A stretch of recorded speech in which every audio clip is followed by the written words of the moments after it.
Good afternoon, good afternoon, good afternoon. Welcome to God First Christ Gang Media News. Welcome to God First Christ Gang Media News. I am your host. Again today, Mr. Brian Taylor Bridges. I am your host, Mr. Brian Taylor Bridges. Welcome to God First Christ Gang Media News. Y'all. Man, I can't let the devil get the victory today. Man, I've been on here for about an hour giving y'all some content and giving my opinion and some good advice on how to deal with bullies, Today's topic is, the bullies at school and should the parents be charged with the incident of the Michigan school shooting? Yes, should the parents be charged in the Michigan school shooting? First, I'd like to come on and read my copyright disclaimer. I done read it at least about 4 or 5 times today, trying to get back on, come and give y'all some good content. Each time is a whole different experience, like I say, trying to reach out and share some topics with you all. Today, like I say again, we want to talk about the parenting. Parenting. Yes, I had to say that I have to hold the parents responsible in this case, especially the father. Shout out to the father, Mr. Crumler. I think that's how you pronounce their names. But like I was trying to tell you all earlier, that this particular kid, he had intentionally went to school with the intent to kill. He went to school with the intent to kill. Yes, I said he went to school with the intent to kill, fired off 30 rounds in the schoolhouse. Now, back then, when we was coming up, we had bullies of all sorts, I think we've been getting bullied pretty much all our life, with being unfortunate, people robbing us, people stealing from us, they taking our land, calling us names, calling us out our names, calling us the N-word, so forth and so on. But we was not raised to go out there and just, you think you're going to resolve some issues by killing someone. This is not the answer or not the way to handle any situation, especially a situation of bullying. We came up and was raised, sticks and stones may break my bones, but words may never hurt me. Again, I say sticks and stones may break my bones, but words may never hurt me. But in this case, words do hurt some people. Words can be harmful, but not harmful enough where your only sense of reasoning is to go to school and kill somebody. Now, for this young man to have taken on this responsibility, to taking on these answers of how to eliminate the problem in his life of being bullied, he decided to get a gun, and take it to school and harm some more people. And this is, again, I say this is not the answer. My daddy coming up, when we came up in school, we didn't have that many guns as it is on the streets today. It wasn't, we'd be rare. It'd be 12, 10, 15 of us. We all from one neighborhood.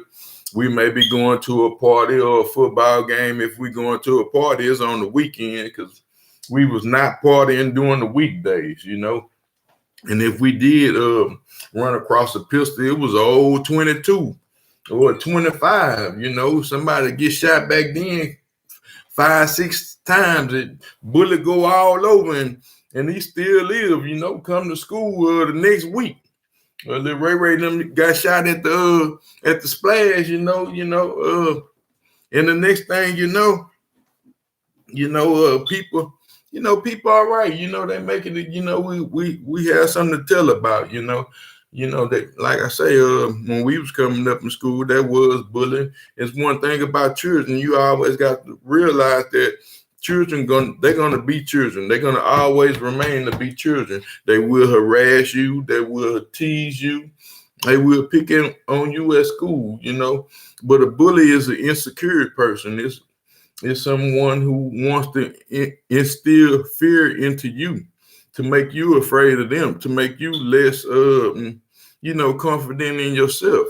So like I say, you know, uh, my daddy wouldn't allow nobody to bully me or allow me to even allow someone to bully me. But like I say, my father was a gun advocate, man. He probably pretty much had a gun in every room, if not the bathroom, the closet, the front room, the washroom, the garage. He believed in guns. He believed in protecting his family. And he believed in us taking care of ourselves. I mean, I could not come home crying, snotting, sniffling, talking about somebody was picking on me at school, or somebody just jumped on me at the park and not catch a whipping. I mean, I probably would get disciplined when I got home for coming in the house crying and not going back and fighting like a young man. I don't condone fighting to be an answer to all the disagreements. In fact, I was a person coming up, anybody will tell you, I was a mercenary type of person. If I see my friends fighting amongst each other, that would bother me. I would have a problem with it. I would be crying and use all the strength that I had to either fight both of them or just break them up, But like I said, my daddy, he held a lot of malice on his heart, from some situations that he had to endure, with white supremacists, losing his job, a job that is one of the best jobs here still today, to work in an oil refinery, to work in one of these oil plants where you can, get some adequate income to sustain a family, to be able to get ahead in life with some good financial backing support, from a great company. Like I say, a mobile oil refinery. He had the opportunity to be with this company for a while, and due to white supremacy, he was fired and released from his job, due to an incident he was with. But like I said, he did not still condone, me going out taking no guns to school or doing no things of that nature. Man, that would have been insane to try to resolve an issue like that. Like I said, you all would be bullied and talked about, and different kids do different things, for her amusement, and like I said, I don't condone bullying at all. I think it's not right. It's nothing, like I say, that I was involved in. I never was the bullying type of person. I was always a yes ma'am, no ma'am. I was raised with respect. It don't make me no less of a man to apologize or to say I'm sorry. Or I never did throw around my weight, on people, to bully them or make them feel anything less than the person that they were. Like I said, in this situation where this young man, he had all the confidence in the world in what his parents told him. Like I said, it was almost they almost placed their own child into a kamikaze state. Because I mean, it's been so much glorification within these school shootings. They make these people famous. They put them on the news. They write books about them. They do movies about them, so forth and so on. They think that what they're doing is some kind of justification for killing. Like I said, I mean, you know, our country should really consider dismantling these weapons that they have, man, because like I say, they are strictly killing machines. You know, they don't have no way of reasoning, um, no way of logic. You know, once you pull the trigger, ain't no stopping it, man. Somebody is about to die. You know, and it's not only affecting, you know, the people in the world, you know, innocent bystanders, but now it's taking effect into our schoolhouses, where you know, schools today are pretty much becoming jailhouses and prison systems. You know, where you know you can't you got to go to school now and have a metal detector and all these different type of things. You know, just to get from one class to the next, or just to get up in the schoolhouse in the morning. Now they got police everywhere at the school, you know, just waiting for something to go on, you know, and things are so bad that there are actually putting charges on the kids, you know, as far as, you know, whether they be boyfriend and girlfriend or have some kind of altercation at school concerning their relationships. They're giving them domestic violence cases, you know, at a young age. You know, things are changing, you know. So, you know, like I suggest as parents, you know, that we all be more involved with what's going on with our children. You know, if our children are being bullied, like I said, a lot of you kids still going to school. You know, you all have favorite teachers. You know, we had favorite teachers when we was coming up, whether it was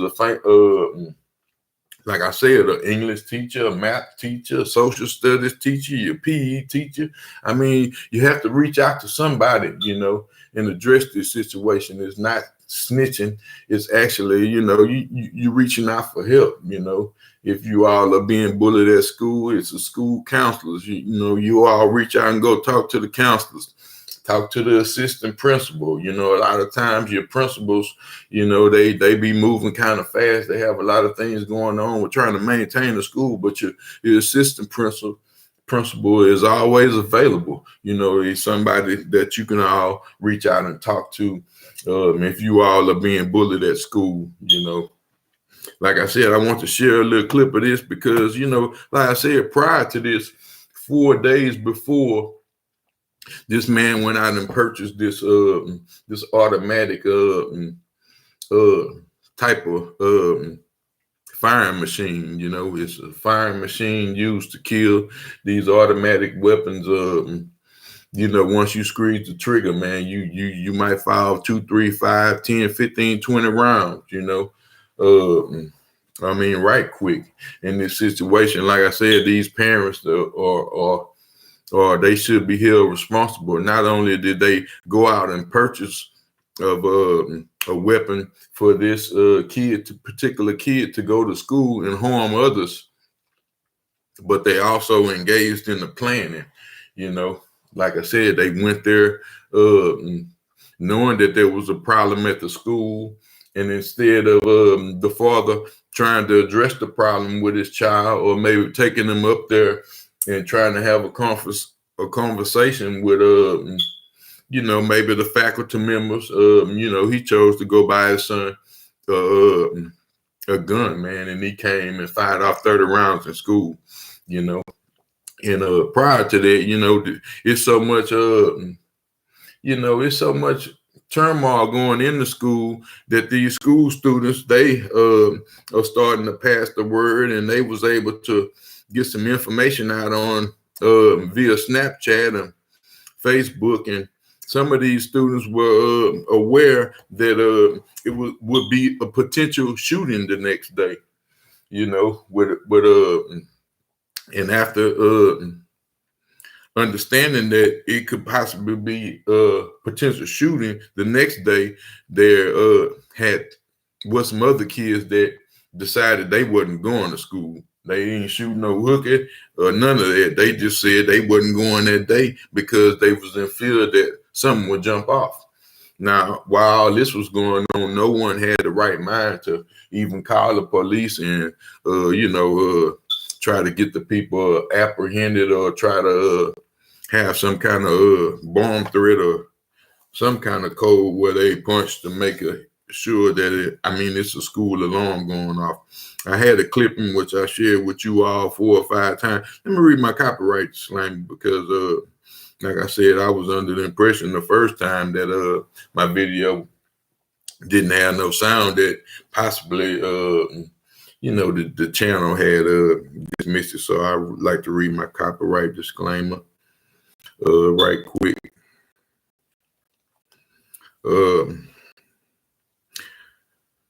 Under Section 107, allowances made for fair use such as purposes such as criticism, comments, news reporting, teachers and scholarships, and research.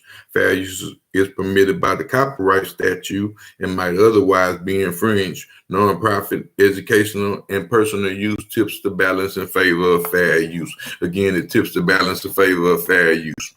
Yeah, but back to this little situation. Like I said, man, I had so much going on. I had a couple of other good shows where it was about the same topics. So, but I think it was pretty good.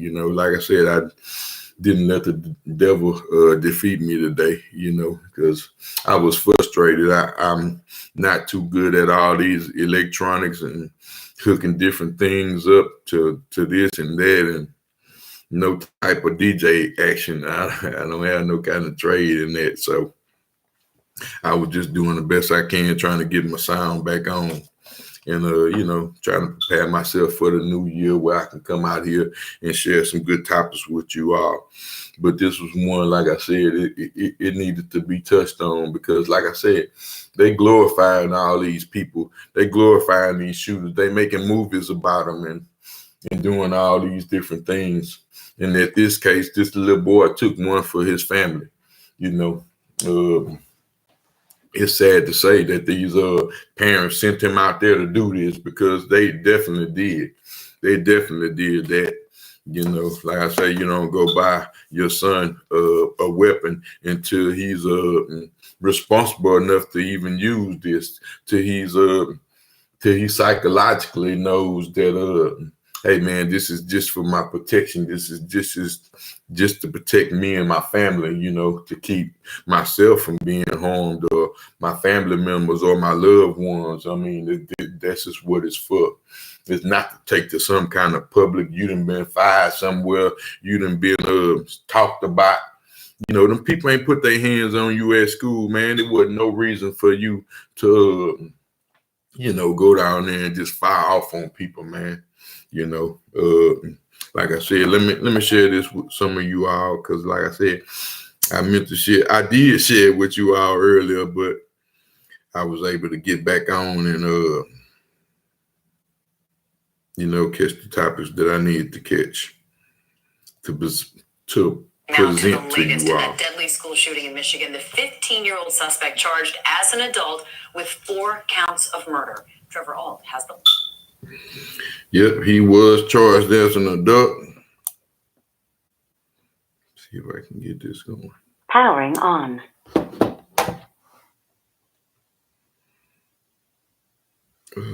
Paired.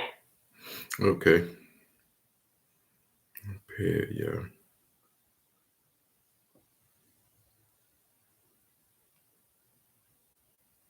Details about the investigation of the suspect's cell phone taken the night prior, where he talked about shooting and killing students the next day. We've had the opportunity to review that surveillance video just this morning, and what's depicted on that video, honestly, Judge, I don't have the words to describe how horrific that was. They also recovered a journal detailing his desire to shoot up a school. The prosecutors describing how the suspect first entered a bathroom with a backpack and came out holding a gun. At that point, see, methodically, in his own words, he had the desire to do this. He wanted to go to school and kill some people. And like I said, it's just my opinion that he did discuss this with his father. Because like I said, it's something I would have discussed. I definitely would have discussed it. Had I felt that on my heart, I would have let my daddy know, man, look, I'm being bullied. These people done such and such to me. And, what should I do to protect myself? And You know, like I said, my daddy would have told me to go out there and fight. Boy, you better not come back here with that crying crap, because I got something for you. And man, I went out there and took care of my business. You know, not one time did I feel the need to want to hurt somebody in that manner. You know, and like I say, it's a sad situation because those other people, man, those other children and kids, they had a life to live. You know, they had a life to live, but behind these guns and these this white supremacist you know, celebrity status, you know, where you can go out and kill so many people and you know, nothing is done to you. You know, you supposed to look some kind of innocent, you know. And then the thing is, they try to paint him like he was some kind of school kid, and he been growing up praying. You know, we all grew up praying, and I went to school, private school, Catholic school, you know, and you know, man, I ain't want to hear none of that. I was an altar boy, all that, passed out communion, all that, went to CYO junior nights, everything you can do in church, you know. They didn't want to hear none of that in court. They ain't care about nothing, you know. They just had the mass incarceration thing. They locked up all the black people, but now they don't want to lock up their own children. Lock them up, you know. They out there killing folks, you know. That's what come along with these guns y'all done made out here for people, you know, to hurt people, to harm people. Because like I said, it has no sense of reason. It can't even think, you know. It fired a shot. You the person have to apologize. The person itself will apologize. The gun don't apologize. They ain't gonna say nothing but pow. Pow, pow. That's all it's gonna do. You know, like I said, I ain't want to stay on here long. I had a few other topics I want to share with you all.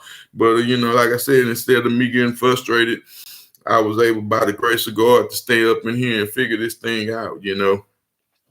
I love you all. You know, shout out to Boyce Watkins and the B1 family, Black Grass Roots. You know, we here to stay.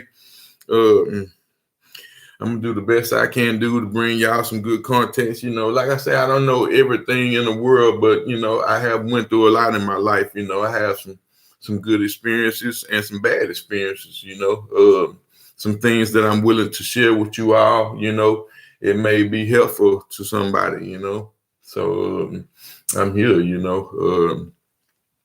Pleased to be back. I'm sorry it's taken me so long to get back. You know, my schedule is just so all over the place, you know. But, you know, like I said, I'm thankful to be here, man. I couldn't wait to get back on and share something with you all. I love you all. I see you here shortly. Christ gang.